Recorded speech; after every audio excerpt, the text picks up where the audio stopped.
Donc c'est une journée que nous organisons chaque année. C'est devenu un événement, je crois, incontournable dans le domaine de la multimodalité et du transport fluvial en particulier. Et donc le programme en général, cette année-ci comme les autres, était composé de plusieurs parties. Tout d'abord, un état des lieux en ce qui concerne les investissements. Aujourd'hui, il y a eu donc un exposé concernant l'avancement des différents projets en voie navigable et un deuxième exposé concernant le développement des réseaux transeuropéens, leur contexte. Et la deuxième partie de la journée est en général consacrée à des témoignages, c'est-à-dire des exposés faits par des patrons d'entreprise ou des cadres d'entreprise qui expliquent le fonctionnement de leur logistique et comment ils approchent le phénomène de multimodalité. Et aujourd'hui, chose nouvelle, nous avons également eu droit à un débat qui a permis à différents logisticiens, à différents prestataires de services dans la matière d'échanger des idées. Pour quelles raisons faut-il développer le transport fluvial en Wallonie ?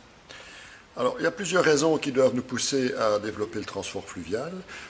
La première, qui paraîtra évidente aux yeux de beaucoup, c'est que le réseau routier est fort fréquenté, voire arrive à une quasi-saturation à certains endroits, et il y a surtout tous les problèmes liés à l'usage de la route par les poids lourds.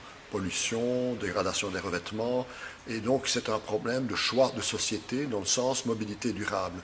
Il faut savoir que le coût de la voie d'eau est nettement, du transport d'une tonne par la voie d'eau ou par même le chemin de fer est beaucoup moins élevé que le transport par la route, déjà dans l'état actuel de la situation, et qu'on ne tient pas, en disant cela, compte des véritables coûts de la route, des coûts induits par toutes les nuisances.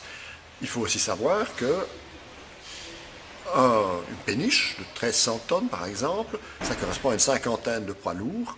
Et donc, si on massifie encore plus, ça fait encore plus. Si on peut arriver, si on prend le cas de grands convois poussés de 9000 tonnes, comme on en envisage, jusque Trilogiport, à Liège, ça veut dire que là, on a 200, 300 poids lourds remplacés par un convoi, avec une pollution nettement moindre, un encombrement nettement moindre sur les voies de circulation, et aussi un problème de sécurité qui est bien entendu nettement mieux perçu.